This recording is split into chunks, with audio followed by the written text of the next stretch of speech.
यार ये मलयालम लोग भी पता नहीं क्या फूक कर मूवी बनाते हैं। ऐसी मूवी बनाते हैं कि जिसको देख के आपका दिमाग घूम जाएगा।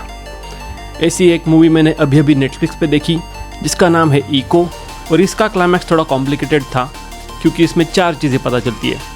तो चलो देखते हैं कि वो 4 चीज़ें क्या है। तो फिल्म के क्लाइमैक्स में हमको पता चलता है कि दरअसल पीयूष ही कुरियाचन का सबसे वफादार कुत्ता है, जो कि अपने मालिक को ढूंढना चाहता है और उसको प्रोटेक्ट करना चाहता है। और इसी के लिए जो लोग कुरियाचन को मारने आते हैं वो उनको पहले ही मार देता है। फिल्म के बीच में हमको दिखाया जाता है कि जब कुरियाचन मलेशिया जाता है तो कैसे कुत्ते बम्बू के टुकड़े में खाना कैरी किया करते हैं, और ये चीज़ पीयूष को पता नहीं थी।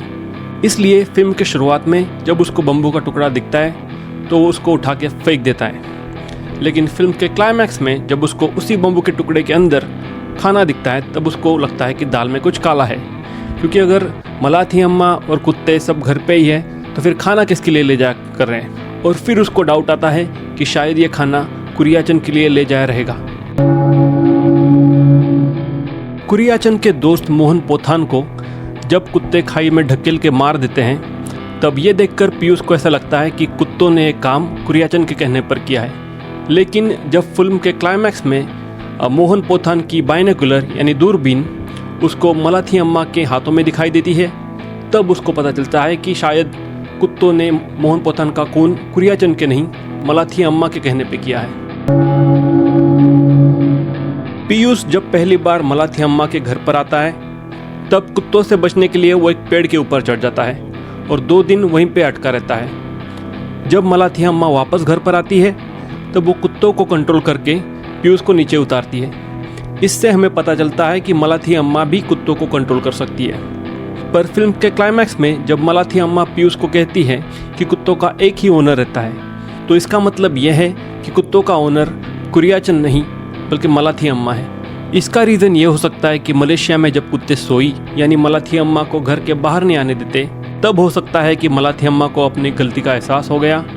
इसकी वजह से जब उन कुत्तों के बच्चों को इंडिया लेकर आए तब मलाथी अम्मा उन्हें कंट्रोल करना सीख गई ताकि ऐसी दुर्घटना उसकी ज़िंदगी में वापस ना हो। तो फिल्म के क्लाइमैक्स में हमको पता चलता है कि कैसे मलाथी अम्मा कुत्तों के ज़रिए कुरियाचन को खाना देती रहती है और वही कुत्ते कुरियाचन को प्रोटेक्शन भी देते रहते हैं। लेकिन मूवी की थीम यह है कि protection and restriction they both look the same. इसका मतलब यह है कि कुरियाचन गुफा में गया तो अपनी मर्जी से था, लेकिन उसके बाद मलाथी अम्मा ने कुत्तों के ज़रिए उसको उसी गुफा में कैद कर दिया। उन्होंने ऐसा क्यों किया?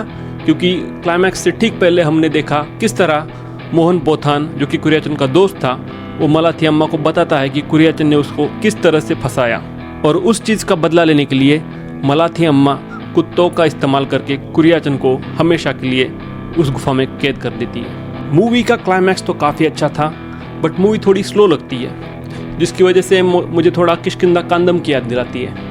और थोड़ा सर्च करने पर मुझे पता चला कि दरअसल ये मूवी एक ट्रियोलॉजी का पार्ट है, जिसको मलयालम में एनिमल ट्रियोलॉजी कहते हैं। और इस ट्रियोलॉजी की खासियत यह है कि इसमें जो भी मूवीज़ है उस हर मूवी में एनिमल का कोई ना कोई इम्पोर्टेंट रोल रहा है। जैसे कि किष्किंधा कांदम में बंदरों का इम्पोर्टेंट रोल रहा है, और इको मूवी में कुत्तों का इम्पोर्टेंट रोल रहा है। और तीसरी जो मूवी है वो दरअसल एक टीवी सीरीज़ है जिसका नाम है केरला क्राइम फाइल्स सीज़न 2, जो कि मैंने अभी तक देखा नहीं है, लेकिन जल्दी ही इसको देखना चाहूँगा।